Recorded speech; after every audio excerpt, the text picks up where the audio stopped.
Hey everybody, it's the Golden Sound Twice. The reason why I'm up in your face like this is because I am showing off how pretty my eyeshadow is. So pretty. And also, look at my new hair. Look at that. Look at that. My father got married this week, and so I was like, well, I need to have a new hairstyle. Well, I mean, it's the same old hairstyle, although it probably needs to be trimmed. But like, so same hairstyle, just redder.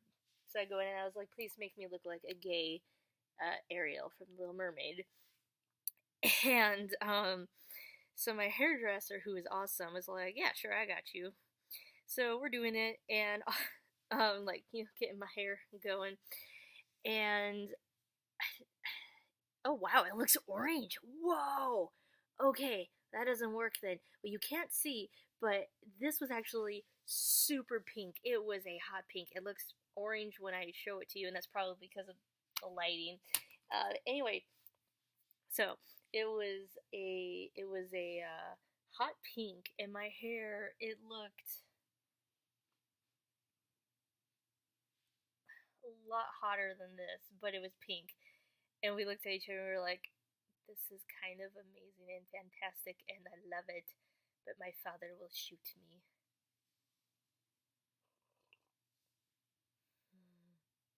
So we changed it, and so it's a little bit redder. But it is honestly my new life goal. Every time I go in to get my hair redone, it's just gonna get a little bit pinker and a little bit pinker until one day I walk into work and I'm just like, I don't know how that happened, but gee, it's pink now. Gosh, and I'm afraid we can't change it. I just gotta let it. I can't damage my hair, so I just gotta kind of figure it out. I'm so sorry, guys. And like a year will pass, and they'll be like, "You gonna fix it?" No, no, not. It's pink. Staying pink. But anyway, so congrats to my father. He got married. I have a plethora of more family members now, so that is good and a shenanigan, and I need to write people's names. No, but they're fun. It was a lovely event. But anyway, so that is why. So videos were not forthcoming this past week, and then last week I was in an MRI. Which good news. So they have decided to debunk the lupus diagnosis. They feel that it is more towards fibromyalgia, and so I'm going to be treated for that. I'm going in tomorrow. Gonna see where that all lies. Also, I just realized that like another review, I wore the same shirt and a different blue shirt, but like so I've got the same color scheme going. So now you all probably think I only own like 3 shirts, which I do have a closet and I do have nice things, but somehow it just never makes it out of here. So anywho, so the also the reason why I'm in my closet is because it is very late at night and my lighting is not the best, and so you can also use that as a metaphor or whatever. So anyway, so this video is called Ask the Golden Sound Twice. So I went all over the net asking people if they wanted me to address any questions, and I can talk about it on my channel, and they did. All zero. Okay, I did. I was able to coerce some friends into be like, hey, hey, hey, ask me shit, ask me questions. Let's do this. So, anywho, so I will answer some questions. And if you have any questions that you would like to ask me in the future, slash make Ask the Golden Sound Twice an actual thing, like more segments in the future, just comment below. Ask me whatever you want, so long as it's not too super inappropriate, because while I don't have too much shame, I have just enough that there are some things off limits. But we will never know until I'm asked, so ask away. Anyway, so get to these questions. So the first question is from my friend Will's girl, and she asked me a lot of questions. I think I'm going to save one of them for a different video. Okay. Oh, do I have any good stories from my time as a desk worker? So we went to college together, and she graduated before I did. It's a really sad year after you.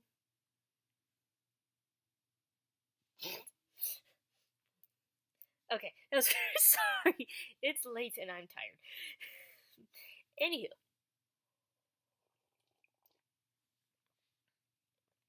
oh my gosh, I wish I would just shut up. So, do I have any good desk worker stories? So I had at one point in time I had 3 jobs on campus, and that was a nightmare. And I never recommend, if you are a full time student, having 3 jobs is the worst thing you could ever do to yourself. Ugh. Anywho, um, so um, so there was a lot of shenanigans that happened when I was a desk worker. Oh my gosh, just finding one. Okay, so so I worked all over at the different dorms, and a desk worker, if you don't know, is that poor soulless person that is trying to finish their math homework or write their midterm paper, and everybody at the dormitories has come to ask for the assistance because the printer's not working, but little do they know that the printer's not working anywhere on campus. And so everybody flocks to the desk worker, and the desk worker looks into her coffee and goes, "But why isn't this spiked with whiskey?"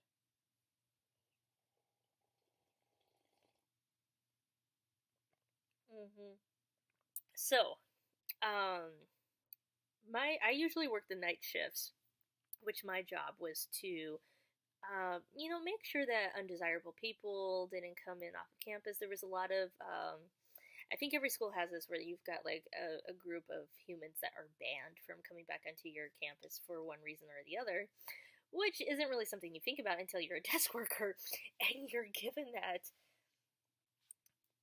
like giant chunk and you're going through it and you're like, don't I know that person? And so there was one time, it was 3 in the morning, and I was working, and I didn't, you don't pay too much attention to everything that you're given to look at, but I did try to always keep on top of that, and so I had just flipped through it. Like, it's 3 in the morning, I'm dying, Netflix is struggling to upload, I don't feel like reading my anthropology homework, and so I'm just like, eh. So I was like just quickly going through it, and I look up, and I about jumped out of my skin. I was like, because this gentleman was standing there, and he was a resident, but he looked just like one of the guys in the book. Like, I thought it was him. If not, I am convinced they were twins. Like, I had a moment of where my soul had left my body, and I was like, do I need to call public safety or not? How is this going to go down? What the fuck? And so, thankfully, though, was not, because he gave me his ID to scan, because after certain hours, the dormitories stay locked, and so then you scan the ID, and, lets them in and whatnot, and you get to the point where you're like, you had to quickly look at it, where you're just like, not quite like that, but more of like, he just gave it to me, and we'll use my glasses as an example. So I was like, yeah, hi, okay, and he's kind of chatting with me, because it's 3 in the morning, and please be polite to people at 3 in the morning. Like, like, take a quick look, and as it's scanning, look at the book, like, and I'm like, okay, different names, we're good. But definitely, I was like, and they have a panic button, that's underneath where you work at, and so my finger was inching towards it, but then I saw the name, I was like, okay, never mind. Another desk worker story. I have so many. I could talk about all the times that I had to call public safety and be like, hey, yo, somebody's cooking bacon, and all the fire alarms are off again. It's great. Come make it stop. But we're not going to go into that because we don't have enough time or energy or money for that. Bacon is delicious, but when you're a desk worker, it's the devil. I get so tired. I got so tired of having to call public safety and being like, don't call the firearms. Don't call the firemen. I promise. It's just somebody cooking bacon. I can smell it from the hallway. Oh, you already called? Great. Let me just... Everybody evacuate the dorm, please. Some idiot on 3rd floor was making bacon again. Anyway, one I will always particularly remember is that in the middle of the night, it's like 4 in the morning, because I always got stuck with the really terrible shifts the older I got. It was like, oh, you're not a good enough desk worker, and you don't care enough about your job to be like given a promotion. But because you're one of the older ones, and we have pity on the younger ones, we're gonna make sure that you have all the terrible night shifts. And I was just like,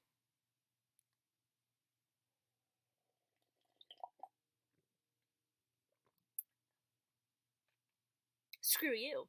So, let me just finish this off here. Good tea. So, it was like 3, 4 in the morning, and it was in the summertime, summertime. So you know the bugs are awakening, and they're like, "Oh, we're here!" And everybody's like, "No!" Well, so I love moths. I love butterflies. I love those type of bugs. So I don't really care when I see a moth fluttering around. I'm like, "Oh, hey, cool. Hey, nighttime butterfly, you do you."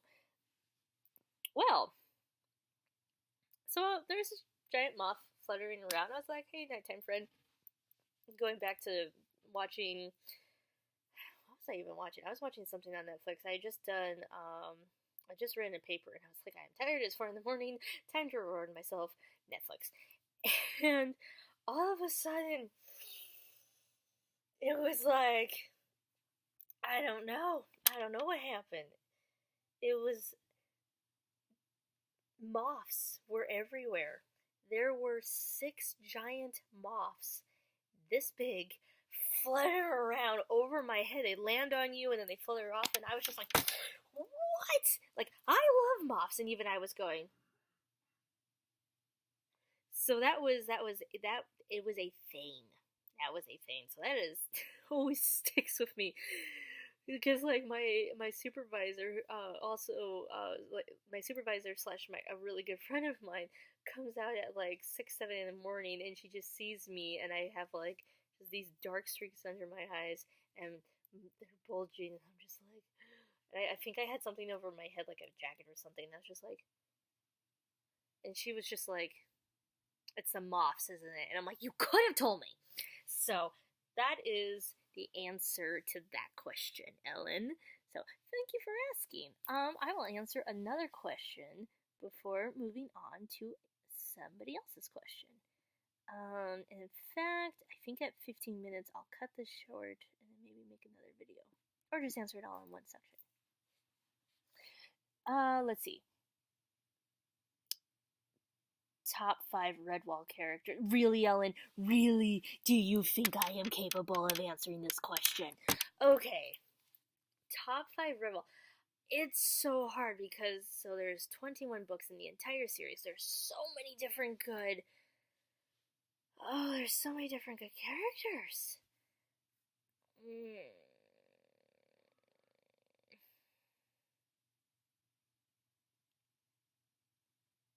Can I put a pin in it and come back to it later? Oh, and I remember Ellen sent me another question, so I will, as I'm looking it up, I'll try to answer this one. It's really hard because there are so many Redwall characters that I absolutely adore from all the different books. I think with each book, I would have like a top 5. Like, for example, from Redwall itself, like the first one, it's like...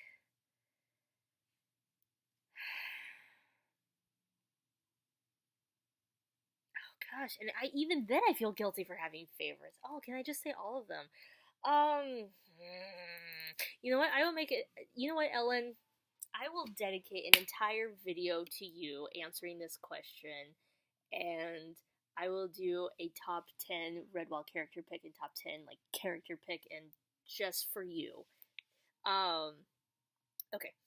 So your other question, Ellen, was slash Wales girl, is what character do I relate to the most in Redwall? Oh, thank God, I can. answer that. Okay, there are, I think when it boils down to is that there are about five characters that I relate to the most in Redwall. About four or five. I always have heavily related to Matthias. Since I first read the first book when I was a little girl, I was reading about Matthias, and he was this clumsy, bumbling, hazelnut dropping, daydreamer who felt that he wasn't good enough and wasn't adequate enough, but was also very content in his peaceful life, and but he also has so much potential, and when it came pouring out of him, he was able to just like take that and run with it. Um, and he also felt a lot of responsibility for what was going on at the Abbey, but he could also be an impulsive little turd and go off and do things, and everybody's like, "Where's Matthias?" And we appoint him as a general. I don't know. He's off chasing that sword again. Well, inconvenient. So I too have been an impulsive little person who has gone off and done things, and people have been like, "Really? You couldn't tell. You couldn't have told us first." And I've been like, I was really caught up in what I was doing. I'm sorry. Well, you're lucky it worked out. So, I've also related heavily to Cornflower. I will say I do relate a little more heavily to the more sassy version of Cornflower from the TV series. But young, timid Cornflower in the book too, I was like, yeah, I feel you, girl. Like, sometimes things are terrifying, and yet, you still have this. She has this wisdom and this nobility in her, and then still has the ability to like almost burn down Clooney and his entire army. So like that's awesome. But I've always loved her sassiness, and for me, they took the sassiness that she had in the second book and just like made it prevalent like in the first season of the TV series, and I just love that. But then the sassiness like continued on. So her level of sass, I've always been like, girl, me too.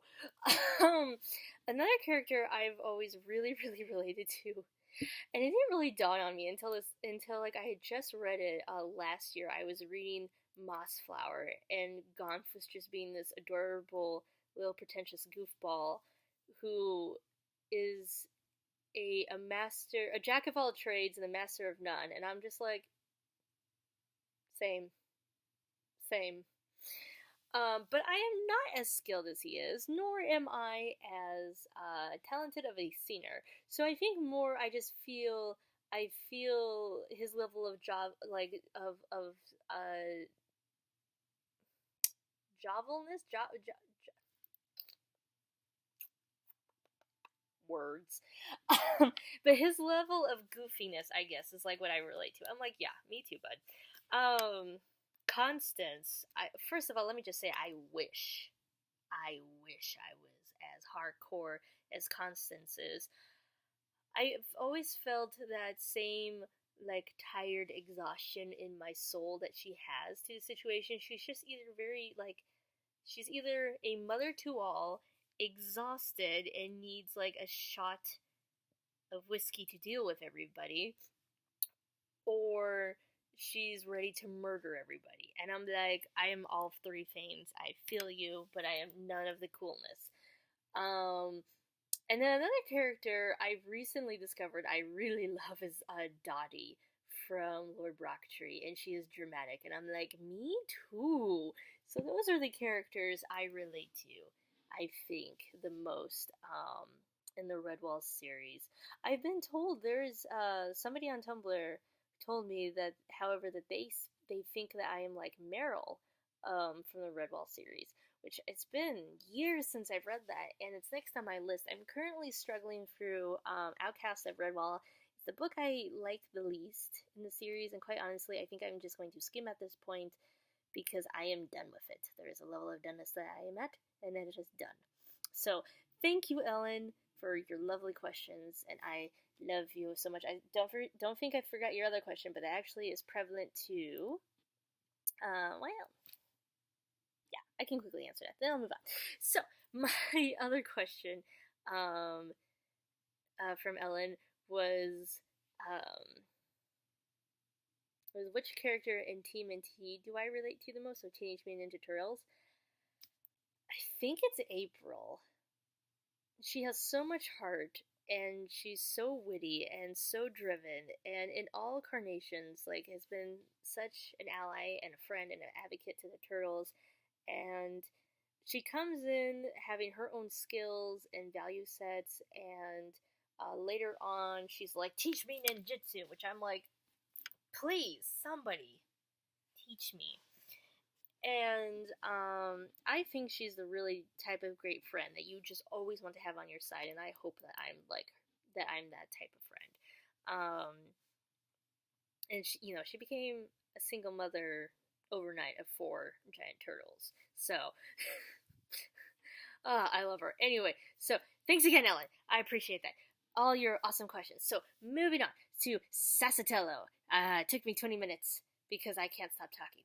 But here I am. Yeah, so Sassatello, you have asked me to talk about my favorite turtle from Teenage Mutant Ninja Turtles 2003. Who be my favorite turtle? My favorite turtle is Donatello.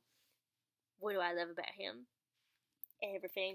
What I love about the 2003 series is that they make him such a complex and fun character. He is intelligent, but so much more than being intelligent. He's compassionate and empathetic and sympathetic, and has such heavy PTSD that is never addressed. He literally just runs away from all of his problems, immerses himself into his creations, and tries to run away from his emotions. Which, going back to Ellen's question, sometimes I absolutely relate to Donatello in that, because I'm just like, ha ha ha, emotions are dumb. I'm gonna go immerse myself into my favorite fan right here. Y'all ain't gonna see me for another 5 weeks. So, same, Donnie, same. But, he can be, he's not perfect. As much as it pains me to say, he's not perfect. He absolutely, especially in season 1, can be quite of a jerk at times. And you're just like, bro, rude. Be supportive. Come on now. He struggles to emotionally, like, despite the fact that he's, like, empathetic and compassionate and whatnot, he sometimes extends that more to other people than his own family, when he is immersed into what he's doing. But at the same time, he always wants to be there for his family. So, like, like, we are all complicated living creatures. He's a complicated character. He wants to be there, but he also really wants to just be left alone so that he can work on his invention. But he's probably also making that invention for his family, and they'll benefit from it. So, just, he's such a wonderful character, and I love him. And I love how they handle him, and just, makes me happy. So, alright. So, the next question is from Brian, my boyfriend. What are my other fave fandoms? Oh, so you want this to be an hour-long video. Okay. My favorite fandoms, I fully intend on writing out, like, what are my favorite, animes, like, animes I grew up with, animes that I got into over the years, current ones. I'm gonna do a top 12, 20. Where did that 12 come from? Right, that makes sense. Okay, other fandoms I'm a part of that I have not talked about on Tumblr yet, or Tumblr, YouTube. I'm tired, y'all. Okay, currently I am so in love with Wakfu and Miraculous Ladybug.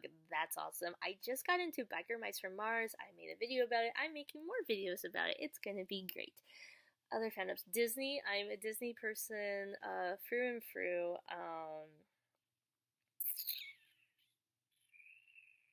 What else? Again, books. Besides the Redwall series, there are tons of book series that I love, and I will whip those out in another video at another point in time. We all know that I really love How to Train Your Dragon. I'm doing a review on that tomorrow. What else?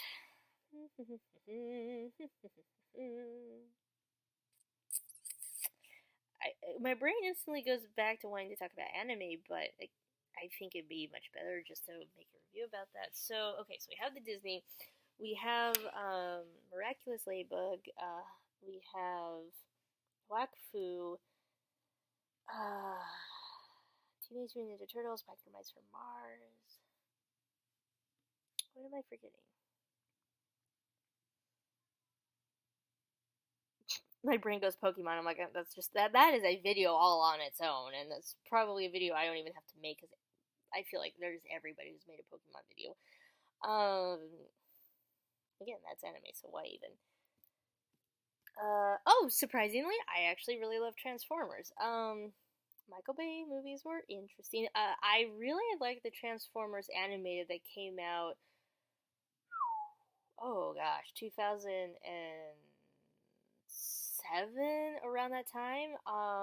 Which I never hear anybody talk about that series, a particular series, but I really enjoyed it. Let's see. Oh gosh. Oh, Undertale. I loved Undertale. No, I have not played it yet. For me, Undertale really pulled me through some depression that I was going through. A very dear friend of mine had been killed in a car accident, and I wasn't very responsive to anything, and um, I came across this video that somebody had done. They were voice acting to some fan art that had been made, and actually, I'm terrified of skeletons. Like, I am terrified of skeletons. And but I was just so out of it that it didn't even frighten me. But I was watching it, and like this, it was Sans, and Papyrus was like, "Brother, are you okay?" And Sans was like, "Of course I am," but ends up breaking down and being honest and crying.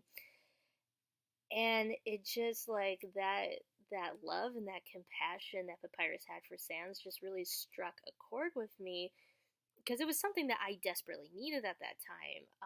And so then I just hunted out every like fan art I could of the brothers like interacting and just being bros, and Sans telling puns and Papyrus like throwing spaghetti at him, and really I got wrapped up into the fandom super hard, and it was all I would talk about because it was helping me cope. And actually, I related so heavily to Sans because I was just at a point where I didn't feel like I could go on, and then I started going to therapy, and oh my gosh, that was phenomenal, and that really helped me. And I do struggle on and off very heavily with depression ever since then, especially with a lot of medical stuff going on for me right now, and me not being able to do things I used to do, and it's been really hard. And so, but thankfully, I'm not back to that place where I was. But I can honestly say that Undertale really helped me pull through, and so did a lot of fantastic friends for me. So yeah, Undertale I think will always hold a special place in my heart. Um, and I get a lot of flack from people. They're like, "Why haven't you played the game yet?" And it's like, well, it was mentally too hard of a task for me to do. But being able to consume the media in other ways, such as wonderful fan art, voice actors doing voiceovers to the fan art, or just watching people play the video games on YouTube was a wonderful and much needed experience, and very cathartic and healing for me. Um, and so that kind of goes into my answer for my friend Brittany, who was asking what inspired me to start making YouTube videos. And I think, well, I had talked to Ellen a lot during college about my camera shaking about making Team and T 2003 YouTube videos, and we were always gonna do it together, always gonna do it together. But man, like we had tests after tests, and I was working, and she was in her senior year, and it was just like, man, we were so busy, and then we were in plays together, and it's like, Ellen, how did we live? How did we survive? I don't know, but so we had really wanted to do that, and so then Aquel died, and I got, oh man, I was in a very bad place, and very understandably so. And um, the years kind of passed by after that, and suddenly I was in my last college year, and I was like, whoa, how did I get here? but I finally was doing a little bit better. But I realized that I still wanted to make the YouTube channel, and I wanted to make it to help people the way I have been helped. And it is frustrating to me that I haven't gotten to the place where I want to be yet.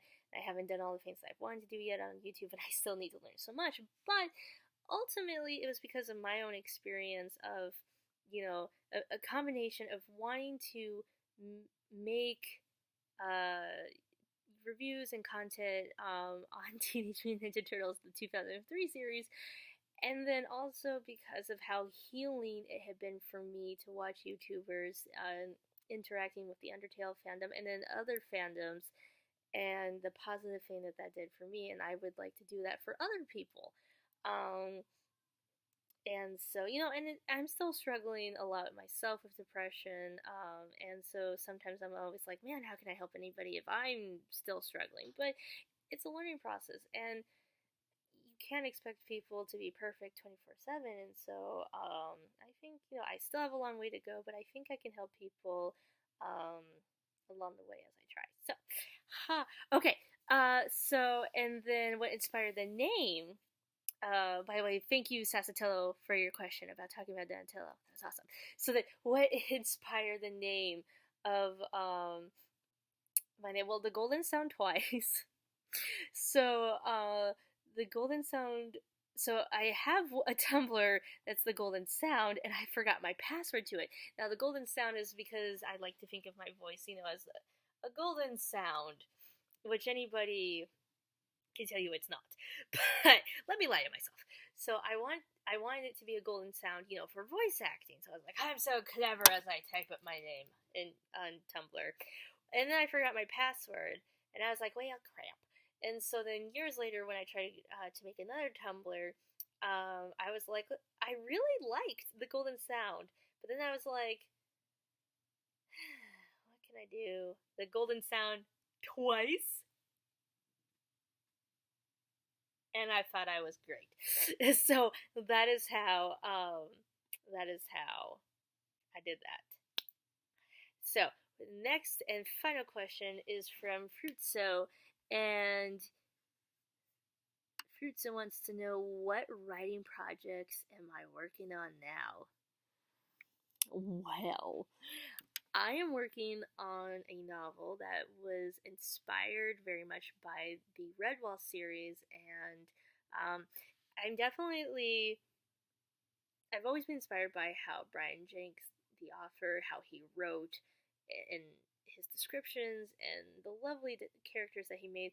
But it has grown and become its own thing to the point where you can be like, oh yeah, I can definitely see how this is inspired by Redwall, but whew, man, this has become its own thing. This is dark and twisted and sad and depressing. Why are you doing this? And so that's what I'm writing and working on. So I will try to keep you up to date if you so choose to know. But anyway, so I am so sorry this video became so long. I was hoping to make it 12 minutes, and now we're at 33 minutes and 23 seconds, so I have a problem. Anyway, and I should have cut this in half. So that's what I'll do next time. Cut them in half.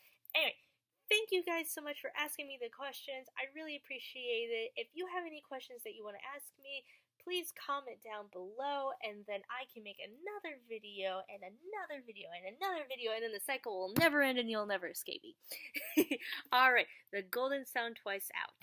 Have a good night, y'all. I'm gonna go to bed.